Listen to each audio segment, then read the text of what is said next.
And so I teach English. Why do I teach English? It's one part of the whole picture that we'll be giving these kids at Pacifica. I teach English because, as Walker Percy, the great 20th century commentator, said, we live in the loneliest time that humanity has ever known.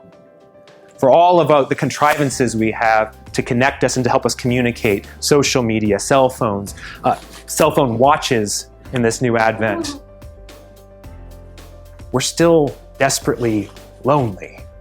There is something in each of us that, despite the many means we have to connect, feels like I can be in a room like this and still feel lonely. Now, if you think you're feeling that or have ever felt that, teenagers feel that amplified by about 100. And I see it in their eyes every time I teach them. So why do we teach English? We teach English so that they learn how to listen, that they learn how to speak, that they learn how to engage with one another. Frankly, by the end of it, we'll know if we succeeded if they can look across the table at a peer and say, I see you, and you see me, and we can know each other. Because if we can do that, we break that curse. And then from that broken curse, redemption can come through. In a 2 or 3 are gathered situation, the Spirit of God moves. But we have to see each other first. And so why do we teach literature? We teach it so that they know there are people before them. They know that their ideas, their problems, and their brilliance is accompanied by a great host of people that have walked through these issues before and have answered them in their various ways. We teach them ultimately to listen to the voices of others so that in doing so, they learn how to find their voice. The only wisdom we can hope to acquire is the wisdom of humility. And this means in finding our humility, we find our place beneath God and among others. We take back our place as humans. It produces an integrity in us. And in doing that, we find wholeness. We're healed. Why do we teach literature? Why do we teach anything?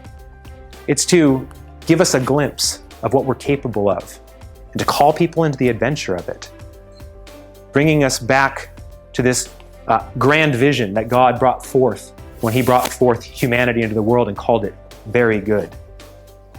This is the vision we're going to give them. And so, at the end of all of this, after we have succeeded in doing this, or given it everything we had, ultimately, the goal we have for our students, and the thing that I know is unanimous among the faculty, is we want our students, as David pointed out, to have joy. Joy is the copyrighted property of the Christian. And because of that, we're going to let our faith, our walks, our stories, our redemption that we have experienced at the hand of God inform this story we will bring them into. It's an adventure. And we're inviting them into it. We all remember the stories we loved as children. Well, how did they begin? There was a knock on that garden door that you never saw but once before. And when you opened it, nothing was ever the same. And so we have some 9th graders, a lot of 9th graders, we have a few 10th graders. And we're knocking on the other side of the door. And in a couple months, we're going to open that door. And nothing will ever be the same. So that's a glimpse of what I've seen in this faculty, whom I am honored to represent tonight, and of which I am the least of them. So you want to know why I'm here? I'm here because they're here. I'm here because they're here.